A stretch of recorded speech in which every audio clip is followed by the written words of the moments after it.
हर हर महादेव। हमारे चैनल पे आप सभी का स्वागत। और फिर निवेदन करेंगे, आज से नवरात्रे प्रारंभ हुए हैं 9 दिन तक। ये गुप्त नवरात्रे के 9 दिन, अगर आपको ऐसा लगता है कि शिवजी आप बाबा मेरी नहीं सुन रहा, बहुत संघर्ष का जीवन चल रहा है, बहुत परेशानी का जीवन चल रहा है, बहुत कष्ट का जीवन चल रहा है और कोई मंजिल, कोई राह, कोई मार्ग दिख ही नहीं रहा, तुम्हारा कैसा भी दुख है, जो आज गुप्त नवरात्रे प्रारंभ हुए हैं 26 तारीख से, 26 जून से, आज से 9 दिन तक का एक नियम ले लो गुप्त नवरात्रे में कि मुझे शिवजी के मंदिर में अशोक सुंदरी वाली जगह पर एक बेलपत्र माँ हेमवती माता के नाम से, कौन सी माता? हेमवती, माँ हेमवती के नाम से एक बेलपत्र अशोक सुंदरी वाली जगह पर समर्पित करूंगी। 9 दिन का एक नियम धारण करो और 12वें या 15वें दिन आप देखिए आपका जो दुख है मेरा बाबा उसको काट कर ही रहा है। गुप्त नवरात्रे जो आज से प्रारंभ हुए हैं, गुप्त नवरात्रे जो आषाढ़ महीने का ये गुप्त नवरात्रा है, इस नवरात्रे में हेमवती माता का स्मरण करना, एक बेलपत्र का पूजन करना, या एक बेलपत्र के वृक्ष के नीचे आप 9 दिन तक भी, अगर मंदिर तक भी नहीं जा सकते, मंदिर में आप बेलपत्र रखने नहीं जा सकते, तो आपके घर के आंगन में, द्वारे पर, बगीचे में, आपके घर में एक बेलपत्र का पत्ता रखकर भी अगर आप उस पर जल चढ़ा रहे हैं या पूजन कर रहे हैं हेमवती माता के नाम से, तो उसका फल आपको मिलेगा। और मान लो बेलपत्र का वृक्ष भी नहीं है, हम मंदिर भी नहीं जा सकते, हम कहीं नहीं जा सकते, घर से बाहर कैसे निकलें? पानी तेज है, जलवृष्टि हो रही है, बहुत सा पानी है, तो क्या करें? अपने घर में जो शिवलिंग है, तुम्हारे घर में अगर जो शिवलिंग है, तुम्हारे घर में जो शिवलिंग विराजमान है, उसी शिवलिंग के साक्षी में, सम्मुख में भी अगर हेमवती माता का नाम लेकर अगर एक बेलपत्र समर्पित करोगे 9 दिवस तक, तो उसका फल मिलेगा जरूर, उसका फल मिलेगा। फिर से बोलो, कौन माता? हेमवती। कौन है ये? शिव महापुराण की कथा कहती है, जब माता पार्वती जी हिमालय राज के घर में प्रगटी और हिमालयों की कंदरा में बैठकर मां पार्वती जी तप साधना में लीन हुई, जितनी परीक्षा भगवान शंकर ले सकते थे शिव जी ने सारी परीक्षा ली। ब्रह्मदेव परीक्षा लेने आए, भगवान नारायण परीक्षा लेने आए, इंद्रदेव आए, सप्तऋषि आए, सारे साधु संतों को परीक्षा लेने भेजा, पर मां उन परीक्षाओं में पास होती चली गई। तब भगवान शंकर ने दर्शन देकर कहा, पार्वती आज से तुम्हारा नाम हेमवती रहेगा। सुनो पार्वती, तुम्हारे इस नाम की आराधना जो तुम्हारे गुप्त स्वरूप में करेगा, उसको मनवांछित फल की प्राप्ति हो जाएगी। और वो फल, आज कथा अगर प्रारंभ हुई है और आप लोगों को मौका मिला है, तो इस कथा का स्मरण अपने जीवन में जरूर करें।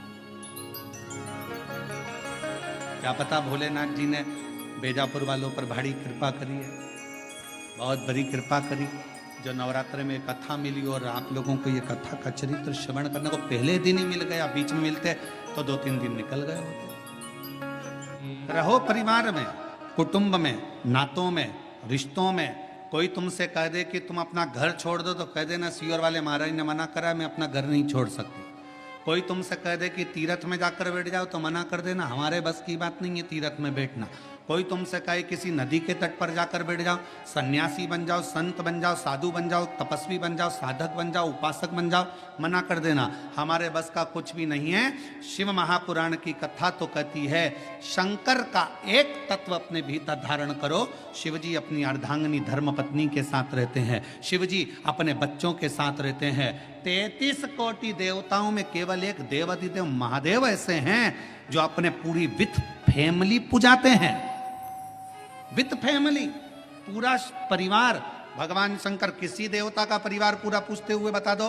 33 कोटि देवताओं में केवल एक शंकर भगवान हैं जिनकी धर्म पत्नी को भी पूजा जाता है, जिनके पुत्र श्री गणेश जी को भी पूजा जाता है, जिनके पुत्र श्री कार्तिकेय बाबा को भी पूजा जाता है, जिनकी बहुएं रिद्धि सिद्धि भी पूजा जाती है, जिनकी बेटी अशोक सुंदरी भी पूजा जाती है, जिनकी कन्याएं जया, विषहरा, शामली बारी, दौतली देव भी पूजा जाती है, जिनके पोते शुभ और लाभ पूजा जाते हैं, जिनके परपोते अमोद और प्रमोद पूजा जाते हैं। जरा विचार करिएगा कि 33 कोटि देवताओं में केवल एक देव है, देवादिदेव महादेव, जो अपनी फैमिली के साथ फुल एंजॉय में, आनंद में जिंदगी जीने का तरीका सिखाते हैं।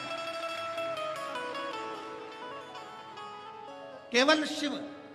और आज का व्यक्ति बाहर एंजॉय करने का तरीका ढूंढता है। मैं दोस्तों के साथ जाऊंगा, वहां घूमने जाऊंगा, वहां ऐसा करने जाऊंगा, वहां मुझे खुशी मिलेगी। पत्नी को छोड़ दो घर में, पत्नी रह गई घर में, चलेगा दोस्तों के साथ एंजॉय करने के लिए, और मालूम पड़े कि वहां करा क्या, थोड़ा सा नशे का पान करा, कमरे में पड़े रहे और शुद्धि चली गई। दोस्तों ने विचार करा, पैसा लाया था खत्म हो गया, होटल वालों ने कहा चलो समाप्त हुआ पैसा, तुम भी बाहर निकलो, चलो यहाँ से, और निकाल दिया। अगर एंजॉय करना है, मेरे शिव जी कहते हैं अपनी अर्धांगिनी पार्वती के साथ शंकर भगवान विराजमान है, अपने बच्चों के साथ शिव जी विराजमान है, अपने परिवार के साथ शंकर भगवान विराजमान है। शिव जी कहना चाहते हैं कि अपनों के साथ में रहकर जो खुशी का आनंद है वो आनंद दुनिया में कहीं नहीं मिल सकता है। अपनों की श्रेष्ठता में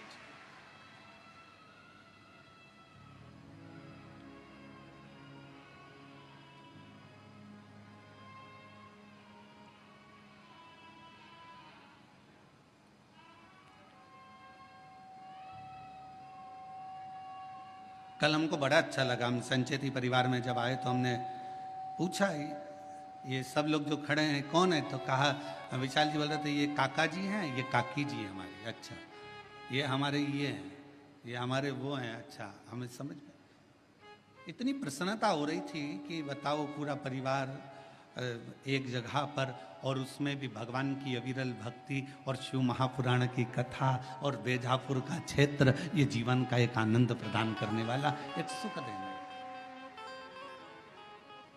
रखो।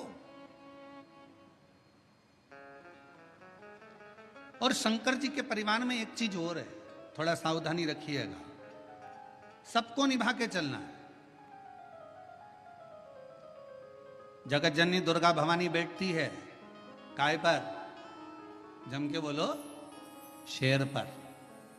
शंकर भगवान बैठते हैं नंदी पर, शिव जी के गले में सर्प, गणेश जी चूहे पर, कार्तिकेय जी, अरे बोलते तो जाओ, मोर पर। हमें भी तो मालूम पड़े, बेजापुर में सबकी आवाज मवाज तो ठीक है। अगर जीजियों की आवाज डाउन होगी तो दिक्कत हमको होगी हो, तो थोड़ा सा दमदारी से बोलो। है कार्तिकेय जी काय पर बैठते हैं? मोर पर। अब भाई आवाज इतनी जोरदार आवाज में बोला करो, घर जाके नजर भी उतरवा लिया करो। है?